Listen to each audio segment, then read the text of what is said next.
بسم اللہ الرحمن الرحیم۔ شروع کرتا ہوں اللہ کے پاک نام سے جو بہت بڑا مہربان نہایت رحم والا ہے۔ دوستوں، بہنوں، بھائیوں، بزرگوں، السلام علیکم ورحمۃ اللہ وبرکاتہ۔ ہم اپنے بیانات جو ہم نے ایک سلسلہ شروع کیا ہوا اس کے 55 نمبر بیان میں آپ کو خوش آمدید کہتے ہیں۔ ہم اس بیان میں بیان کر رہے ہیں 55 نمبر میں کہ قرآن پاک کے مطابق اللہ تعالیٰ اپنے انبیاء کی حمایت کیسے کرتا ہے۔ تو بہنوں، بھائیوں، دوستوں، بزرگوں، ہمارا مقصد قرآن پاک سے اور سنت رسول سے سیکھنا اور سکھانا ہے۔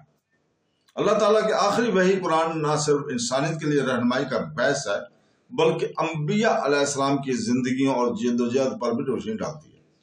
قرآن پاک میں بار بار آنے والی موضوعات میں سے ایک یہ ہے کہ اللہ تعالیٰ اپنے انبیاء کی آزمائشوں، مشنوں اور چیلنجوں کے دوران کس طرح مدد کرتا ہے۔ انبیاء کو ان کی قوموں کی رہنمائی کے لیے رسول بنا کر بھیجا گیا تھا جن کو اکثر رات دشمنی اور ان کے ساتھ کھڑا رہا، ظلم و ستم کا سامنا کرنا پڑتا تھا۔ مشکلات کے باوجود اللہ تعالیٰ ہمیشہ ان کے ساتھ کھڑا رہا، انہیں طاقت، معجزات، تحفظ اور آخرکار فتح عطا کی۔ یہ الہی تائید مومنوں کے لیے ایک یاد دہانی ہے کہ اللہ تعالیٰ اپنے برگزیدہ بندوں کو کبھی نہیں چھوڑتا اور حق بالآخر باطل پر غالب آتا ہے۔ قرآن پاک اس بات پر زور دیتا ہے کہ اللہ تعالیٰ اپنے نبیوں کو ہدایت اور حکمت سے تقویت دیتا ہے۔ سورہ انعام کی آیت نمبر 89 میں اللہ تعالیٰ فرماتا ہے کہ وہ لوگ ہیں جن کو ہم نے کتاب اور حکومت اور نبوت عطا کی۔ اس آیت سے معلوم ہوتا ہے کہ انبیاء علیہ السلام کو اکیلے نہیں چھوڑا گیا تھا بلکہ انہیں اپنے مشن کو انجام دینے کے لیے علم الہی اور اختیار دیا گیا تھا۔ ان کی تائید وحی کے ذریعے ہوئی جس نے انہیں اپنی دعوت میں واضح اور یقین بخشا، اور اس الہی حکمت نے انہیں اپنے پیروکاروں کی بہترین رہنمائی کرنے کے قابل بھی پایا۔ اللہ تعالیٰ کی تائید کی ایک اور شکل اس کے انبیاء کو ان کی سچائی کے ثبوت کے طور پر ادا کردہ معجزات تھے۔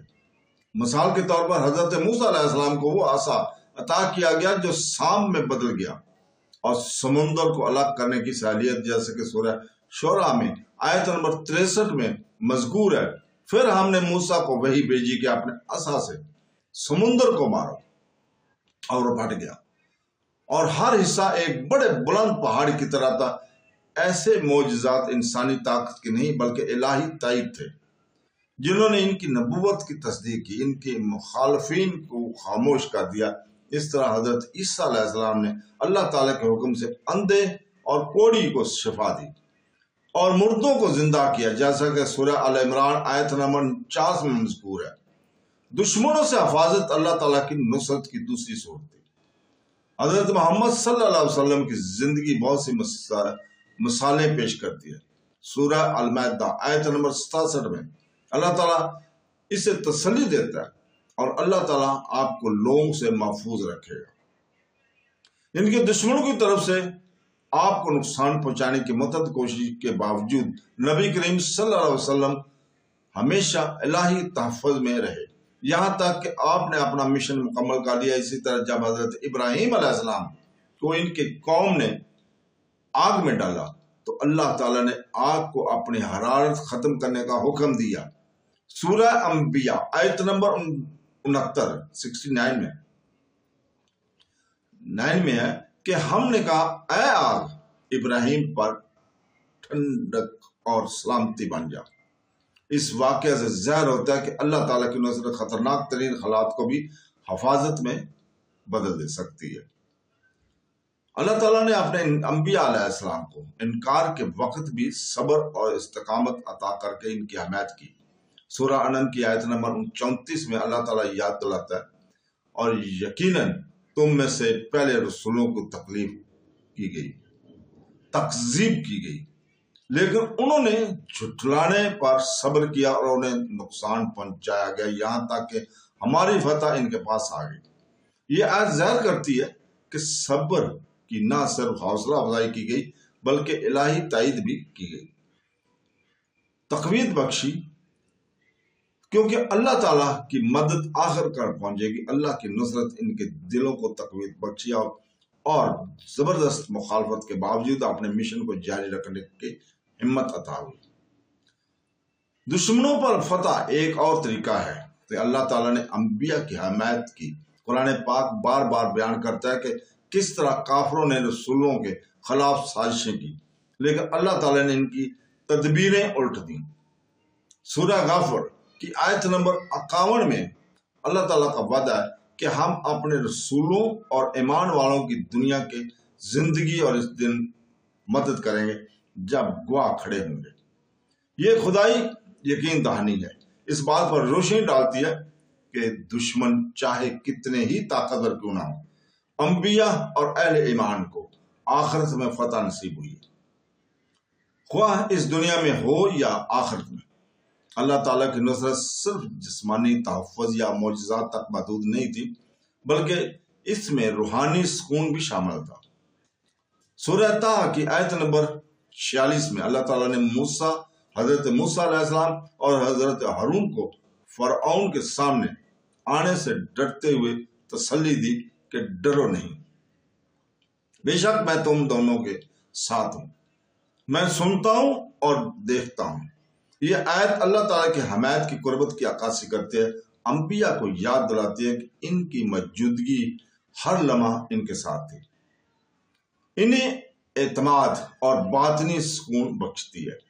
نبی کریم صلی اللہ علیہ وسلم کو بھی مشکل وقت میں اس حمایت کی یاد دہانی کرائی گئی۔ مدینہ کی طرف ہجرت کے دوران جب وہ اور حضرت ابوبکر صدیق رضی اللہ تعالیٰ عنہ غار میں چھپے ہوئے تھے تو اللہ تعالیٰ نے سورہ توبہ کی آیت نمبر 40 میں نازل فرمائی، غم نہ کرو، بے شک اللہ ہمارے ساتھ ہے۔ یہ زبردست یقین دہانی اس بات کی عکاسی کرتی ہے کہ کس طرح اللہ تعالیٰ کی حمایت نے نبی کریم صلی اللہ علیہ وسلم کے ساتھیوں کو پرسکون کیا اور اپنے منصوبے پر ان کے اعتماد کو مضبوط کیا۔ حدیث کا ادب بھی اس تائید الہی کی تصدیق کرتا ہے۔ صحیح بخاری حدیث نمبر 3652 میں نبی کریم صلی اللہ علیہ وسلم نے فرمایا کہ اللہ کی راہ میں مجھ سے زیادہ کسی کو تکلیف نہیں پہنچی، اس کے باوجود کہ اس کی کامیابی اور پورے عرب میں اسلام کا پھیلنا اللہ تعالیٰ کی غیر متزلزل حمایت کا ثبوت ہے۔ اسی طرح صحیح مسلم کی حدیث نمبر 2791 میں نبی کریم صلی اللہ علیہ وسلم نے فرمایا کہ اللہ اپنے نبی کو کبھی نہیں چھوڑے گا۔ ان حدیث سے قرآن پاک کے پیغام کو تقویت ملتی ہے کہ اللہ تعالیٰ کی تائید ہر مرحلے میں اپنے برگزیدہ پیغمبروں کے ساتھ ہے۔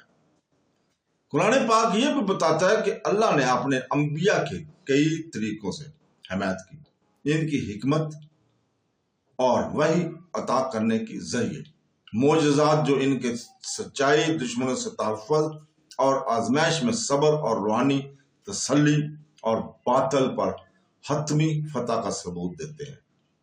قرآن پاک کی ہر کہانی اس حمایت کی مختلف جہتوں پر روشنی ڈالتی ہے جو مومنوں کے لیے الہام کا ذریعہ ہے۔